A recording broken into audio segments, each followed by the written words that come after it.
Hello and welcome to Motown Centimeter.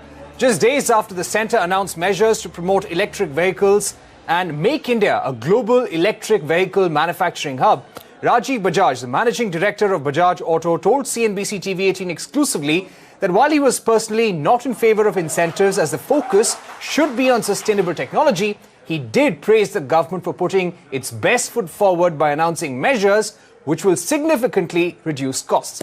He also warned that the auto industry is not a chai ka stall and there should be no ban on 2- and 3-wheeler IC engines overnight. He also said that Bajaj Auto will launch 2- and 3-wheeler electric vehicles in the market before BS6 norms come into effect. Take a look at this special interview. Mr. Bajaj, how do you see all these incentives which are aimed towards promoting electric vehicles? How do you see these provisions? Good morning. Personally, in principle, my stand has always been that I am not in favor of incentives because I feel that any technology or any product has to be sustainable. However, I take the point that in some cases one needs some support for liftoff. I understand that. However, I'm always cautious because I've learned through experience that one must not be too easily seduced by these incentives, because incentives that come today can go just as easily tomorrow. So from the point of view of the manufacturer or the entrepreneur, I would say you must still be firmly fixated on delivering a sustainable solution. Having said that, I think in terms of urban pollution, electric vehicles are increasingly becoming a very attractive option. And it's a good idea in that sense for the government to enable all of us to move in that direction. Okay. To what extent, sir, do you feel that removal of import duty on lithium-ion cells, exemption of certain EV components from custom duty, 1.5 lakh tax deduction on EV loans and reduction in GST reduce costs of a 2-wheeler electric vehicle? These are very significant reductions. I have not done the exact math, but if you compare just the GST 28 versus 5% for IC engines and EVs respectively, 23% reduction is a whopping sum. The FAME benefit of 10,000 rupees per kilowatt is a large sum of money. And some of the reductions in the import duties will also help. So all in all, I think I would say that the government has really put its best foot forward in offering a very significant package to those who are interested in putting out good quality electric vehicles, because we must make the point that these are all benefits that are available, particularly the FAME benefit is available to those who are going to make the electric vehicles that meet certain quality standards, certain minimum standards in terms of various performance parameters, which I think is a very good thing, because I don't think we want our country and our roads to become a dumping ground for cheap imports. Very often it's said by 2-wheeler manufacturers and OEMs that we should not be putting the cart before the horse. Do you think that the FAME 2 scheme that has been envisaged for electric vehicles till 2022, coupled with all these incentives that are there in the budget, will this generate enough consumer interest and consumer demand for electric vehicles? Well, let me put it like this. I think the answer is in two parts. One, if this doesn't generate enough interest, I don't know what will, because I cannot imagine any government in the world being able to afford a greater subsidy or incentive than this in terms of rupees per vehicle. So I think they have, really been quite generous with this. And now it is up to manufacturers to respond by leveraging this to put products into the marketplace. So I think from this point of view, it's a very positive development. But you spoke of 2022, or as has been announced, 2023 and 2025. Essentially, there is a draft notification that suggests that perhaps all three-wheelers and most two-wheelers should become electric, and that is to be achieved also by banning IC engine scooters, motorcycles and three-wheelers. Now that I am completely 110% opposed to, because I do not believe that these two things should be coupled in this manner, that in order to encourage or promote one thing, you have to artificially bury another thing which is world class. This I don't get at all. Okay, and as Niti Aayog and SIAM are working out this transition plan, what according to you would be the best way forward? Oh, well, that's not really for me to say as an individual, because this is something that SIAM will first deliberate internally. I can tell you every member of SIAM is developing electric vehicles, and I am sure that all of us will be in the market with our own electric vehicles in the very near future, by which I mean probably in the next 12 months or less. So SIAM is all for electric vehicles. SIAM is all for supporting the incentives or all the subsidies that are associated with them. You will not hear, and you would not have heard a single word of protest or resistance from SIAM, because we are all breathing the same air and we have the same interests at heart. So keeping that in mind, SIAM will come up with what it believes is the most logical and reasoned way forward in doing all this, and then we will submit our suggestion, because that's the most we can do to Niti Aayog for their consideration. But do you feel it should be a phased transition? Well, I would say by definition it has to be phased, because when you are making 25 million two-wheelers and three-wheelers, it is not a switch that you can switch on or off overnight. This is not a chai ka stall that you can open and shut overnight. So there's a huge supply chain involved, and therefore one has to be very pragmatic. And if I may say so, a good piece of advice comes from Bill Gates, who says that most people overestimate what they can achieve in 1 year and underestimate what they can achieve in 10 years. So I think right now, from what I have understood of what the government wants to do, I think, if I may say so, they are guilty of overestimating what can be done in the immediate future, and I think they are underestimating what can be done in somewhat more medium-term future, like 10 years. And I think we need to be a little more pragmatic about this. Okay, and what about Bajaj Auto's own plans to launch electric vehicles? You said that most OEMs would come up with their own launches, electric vehicles, in the next 12 months. What about the kind of investments that Bajaj Autos is making in EVs, and what about the first launch? So I have said this consistently, I believe, for the last 3 or 4 years, that we've been doing our own work, both in the two-wheeler space and in the three-wheeler space. Both are important for us. I could say the three-wheeler a little more, because we have very large stakes there, being the world's largest three-wheeler manufacturer. But the two-wheeler space is also obviously very important to us, especially the motorcycle space. And I have always believed that just before the BS6 norms come into play in April 2020, would be a good time for electric vehicles to make their way to market, because people will be very sensitive to the subject of environment and green at that time.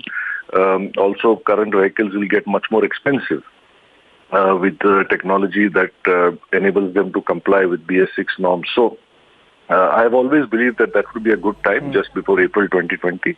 And frankly, we are working towards that sometime before then, we should be in the market with our offerings. Okay, so ahead of the BS6 implementation in the months ahead, we can expect electric vehicles from Bajaj Auto, both in the two and three-wheeler space, Mr. Rajiv Bajaj? The short answer is yes. All right, and my final question would be about the overall state of the industry.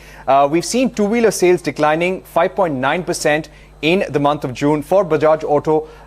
The sales have been the positive overall, but domestic sales have seen a 2% negative growth. How do you see this industry going forward, and what would your own strategy be to deal with the slowdown? Well, I would say, first of all, one should not judge anything by a month. If you look at Bajaj Auto's performance for the last financial year, we were way ahead of industry in the domestic market. Even if you look at it for the first quarter of this year, April, June, I don't have the numbers off the back of my hand, but I know we have demonstrated growth in motorcycles. And again, growth that's ahead of industry, and we have been gaining share. So Bajaj Auto continues to do well. I believe this is due to a very smart strategy that we put in place from around this time last year. And that is going to get even better in my view, because we have already two new, really smart new products in the marketplace now, the new Platina H and the new CT110. And we have another mid-segment product due next month. So I think from Bajaj Auto's point of view, I'm not concerned at all. I think we will continue to do well. But yes, all said and done, we are currently part of an industry that is experiencing great difficulty in terms of demand. Nobody knows exactly why. Everybody knows what the half a dozen factors may be, but nobody knows exactly what has what weightage. Nobody knows how these can be resolved, by when things will settle. We all know that we are also concerned with what will happen when the next step of BS6 comes into place and prices go up even further. Because we have seen only 6 months back, when insurance costs went up, or more recently when ABS, CBS came into play, what happened. So I think very volatile, very uncertain, very difficult times, where one has to just, just stay the course and wait it out. All right, that was Rajiv Bajaj telling us about Bajaj Auto's plans for the EV sector, complimenting the government on those incentives that came with the budget, and also said that this is a volatile period for the industry and the industry needs to stay the course. Passenger vehicle sales for Q1 declined by 18%. Total commercial vehicle sales fell by 9.5% and two-wheeler sales came down by 11.6%. The auto industry also slashed production by over 12% during this period. Production of passenger vehicles fell by 12% and production of commercial vehicles and two-wheelers came down by 14% and 10% respectively. Overall, auto exports grew marginally by 0.16%, while commercial vehicle exports fell by 52%. Exports of passenger vehicles and two-wheelers rose by approximately 3% each. In fact, Rajan Vadera, the president of the auto industry body, Society of Indian Automobile Manufacturers, has said that the industry will have to take emergency measures to stay afloat if the degrowth continues. He hopes that the government would consider reducing GST. Short term, if we don't arrest it, probably the degrowth will further happen. And it will start affecting, it is already affecting us financially, then it will start affecting most people. Because what will happen? If we have no work, that means there are no jobs, no new jobs. In fact, the current jobs also will start going down, isn't it? We were believing in the fact that the growth will come back. But if the growth does not come back, we'll have to take steps to ensure that we stay afloat, and for that there are some very critical actions that all of us will need, because we will have to conserve resources. So I think we are in quite a bad situation. Yeah, and we are also going through a degrowth phase where we definitely need to push up the demand, and we've been asking for a GST reduction on that. We also, as collectively SIAM, asked for a GST reduction on electric vehicles, because we also feel we have a responsibility to build the nation. I also caught up with Vishnu Mathur, the Director General of Society of Indian Automobile Manufacturers, or SIAM, to understand the impact of degrowth on the industry and the best possible way forward to transition to electric vehicles. This constant period of degrowth, how is it impacting growth plans of various OEMs and also fresh recruitment? Well, you see, this particular slowdown that we are seeing this time has been one of the longest slowdowns that we have faced in the last 15-20 years. And a difference also is that this slowdown has impacted every segment of the industry. In the previous slowdown, there were some segment or the other that continued to grow. But in this slowdown, we have seen that every segment has been impacted. So, and this has been going on for almost 1 year now. We have hope that as we go along in Q2 or in second quarter, we will see improvement. The indicators are positive. For example, the monsoons are supposed to be good. Whatever deficit we'd seen in the past has gone away. There have been certain announcements in the budget, like the recapitalization, infusion of liquidity in the banks, that should change the liquidity position. There have been incentives given to MSMEs in terms of corporate tax being reduced for up to 400 crore companies, and they are a big segment as a consumer for vehicles. Also, there have been promise of loans being given to them. So that particular segment is also, there has been a lot of announcements made for infrastructure development. So all these augurs well. And but this may take medium to long term, some of these. But as we go along, we do hope to see better situation in the market. Were you also shocked to see that while there was a big push for EVs, for the conventional industry, the IC engine industry, which has a established ecosystem, did not get any boost, an industry which has been going through a prolonged period of slowdown? Well, that was certainly something that we had not expected. We had expected some kind of a stimulus to be given to us, like the government had done in the last two slowdowns that we had seen.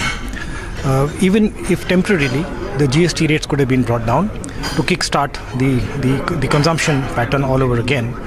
Also, we had asked for a scrappage policy to come. But then I would also say that both these items are not really budget items. GST is a decision that can be taken any time because the GST Council keeps meeting regularly. And the scrappage policy also is not something that is really a budget item.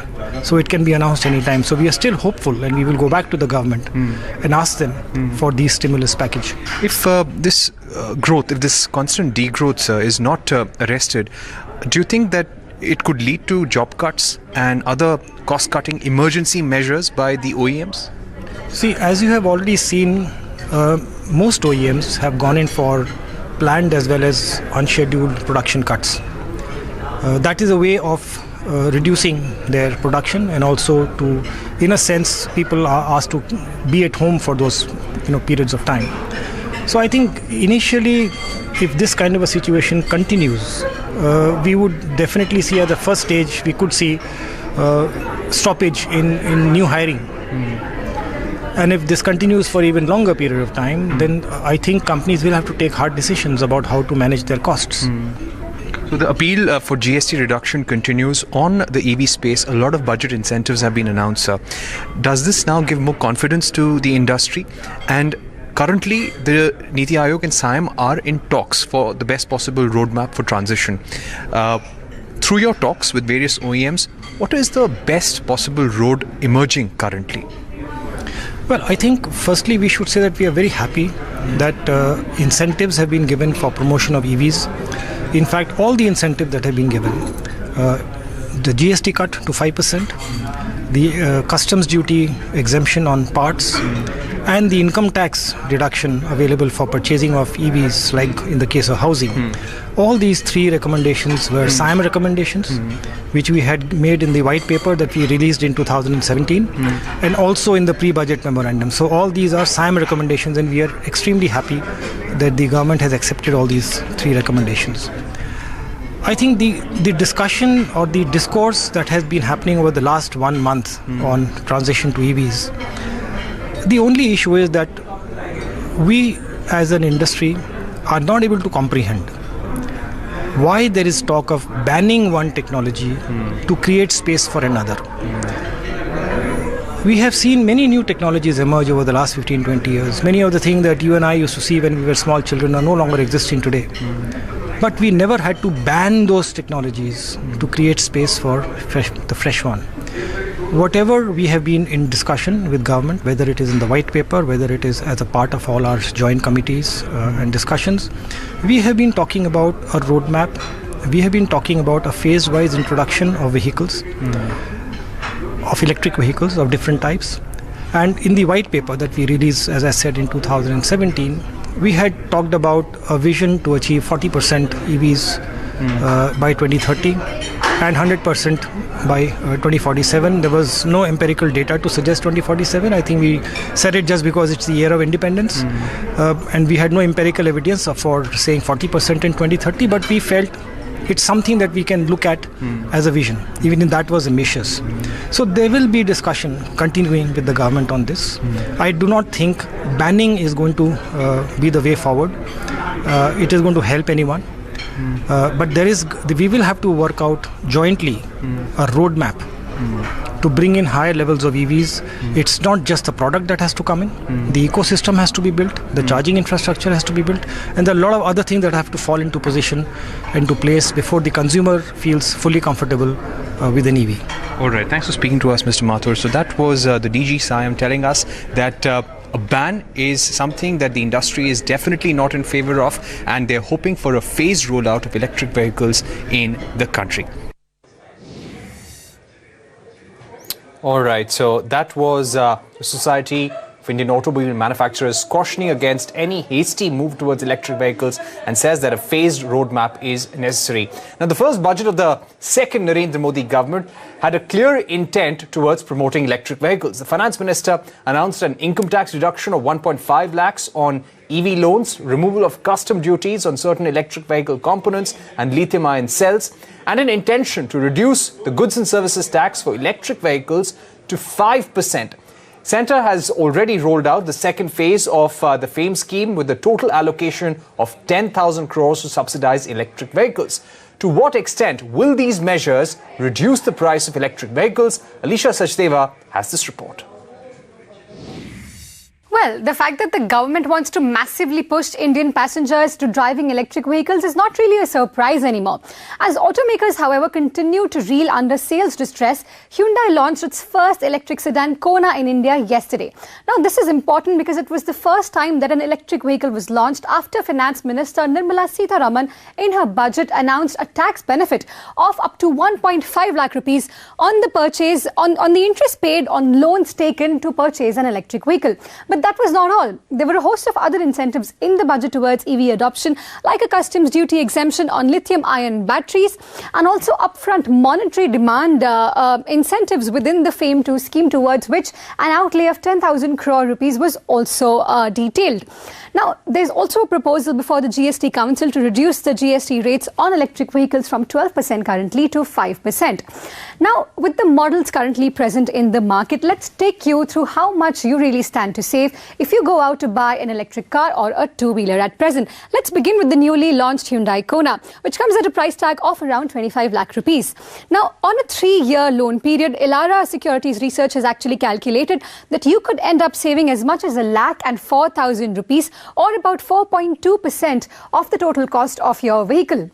Now, if you were to go and buy another of the launches which came from the Tata and Mahindra stables, like the E-Verito, which comes at a price tag of about 11 lakh rupees, you could end up saving as much as over 43,000 rupees, or about 4% of the cost of your vehicle. Now, there are interesting launches and models in the two-wheeler space as well. Speaking specifically about the Ather 450 from Ather Energy, which comes at a price tag of 1.22 lakh rupees, you could end up saving as much as almost 11,000 rupees, or about 9% of the cost of your vehicle purchase. All right, so the price of electric vehicles to come down significantly once all these exemptions come into effect. Remember, the Niti Aayog has asked the industry body SIAM to come up with an EV transition plan. The industry body has sought for more time for internal consultation, but has expressed a clear preference for a phased introduction of electric vehicles rather than a complete ban on 2- and 3-wheeler IC engines, which they say supports a large number of people and a large ecosystem as well. That's it on the show. Thank you for watching. Goodbye.